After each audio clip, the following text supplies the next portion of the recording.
So we're talking about simplifying radicals. First question is, what is a radical? If we think about that, what is a radical? You'll hear this expression a lot. This is a radical. Just the sign. Usually we have a number under it, like 100. There's a little number here that you don't often see. When there's no number there, it's a 2. So it's an index. And the index is usually a 2, and we call it the square root. It's another way of writing 100 to the 1/2 power. Now we know how to square things. We've talked about that. We know how to raise things to any power. What about 1/2 power? What does that mean? When we square something, it means we multiply it by itself that number of times, 2 times.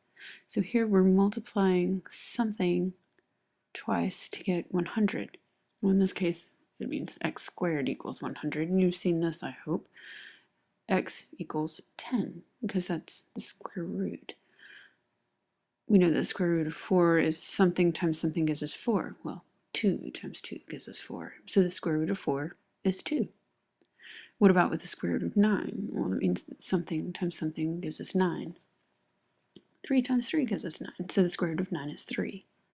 So then I know that the square roots of all of these things, because I know lots of squares.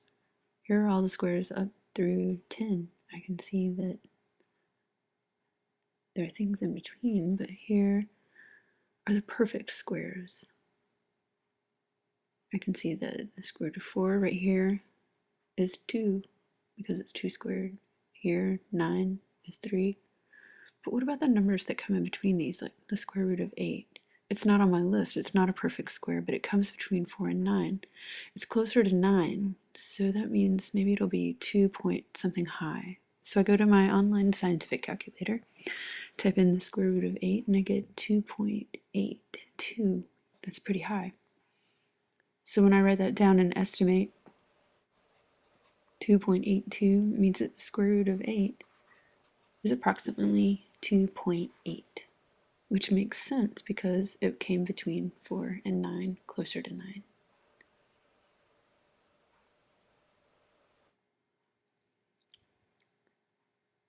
So let's talk about simplest radical form, because that's something you're going to hear a lot.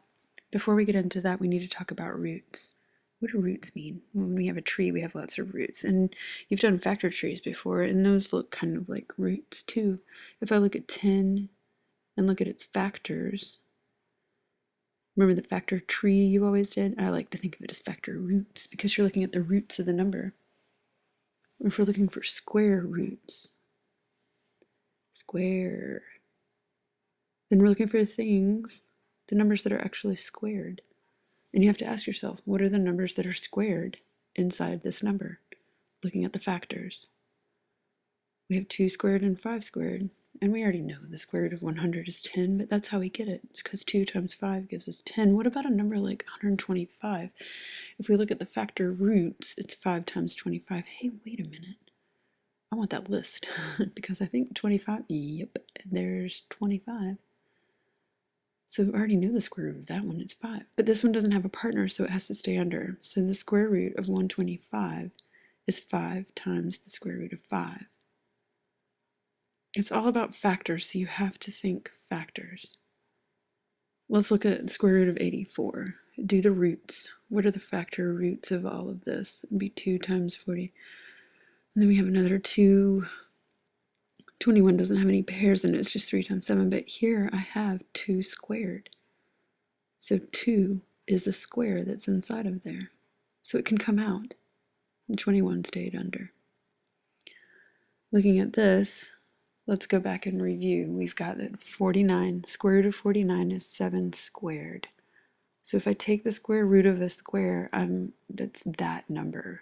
It's the inverse of it. So again, the square root of 81, it's the square root of 9 squared. This is going to be 9. Because those are the perfect squares that come out of it. What about when we do something like the square root of 72? That's not on my list. Again, it's between 64 and 81, so it's going to be 8 point something. And it's actually kind of in the middle of them. It's 8 away from 64 and 9 away from 81. So it'll be 8 point something. So sometimes we put them in simplest radical form because we just want to see what squares can we take out of it. So to do that, you have to look at the roots and find what are the roots that are square roots.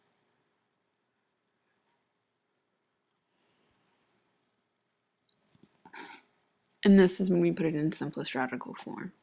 It's 2 times 36. 36. Oh yeah, and 6 times 6, so 6 squared. Remember, we already did the squares, so that means the 6 can come out, but the 2 didn't have a partner, so it has to stay under. I can look at this in another way. I like looking at factors by steps. You've probably seen me do this before. And then I look for pairs. For example, I have a pair of 3s and a pair of 2s. That means it's 2 squared and 3 squared, so one of those can come out. Here they come out and they multiply back together. 2 times 3 gives me 6. Again, a 2 and a 3 come from each of these 6s, so those are squares. If you don't believe me, look here. If we do the square root of 72,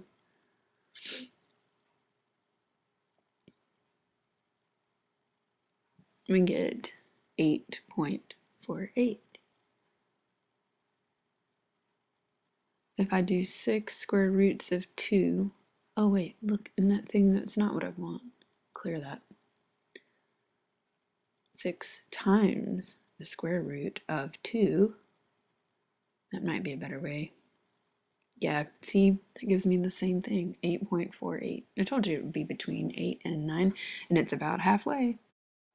Right at 8.5. Now, what happens when we square this? Oops, square it. It'll take the answer and square it, and if you look, it's 72.000000. It's still an approximation, it's not exact, because it's an irrational number. It's between those perfect squares. So that's what makes it an approximation. We usually round to the nearest hundredth or round to the nearest tenth. When we put in 8.48 and square it, look at the number that we get. 71.9. It's not quite 72, so that's why it's still an approximation. Sometimes we round to the nearest tenth, so that's 8.5 squared. And if you look at that, again, it's a little over 72, so it's still an approximation.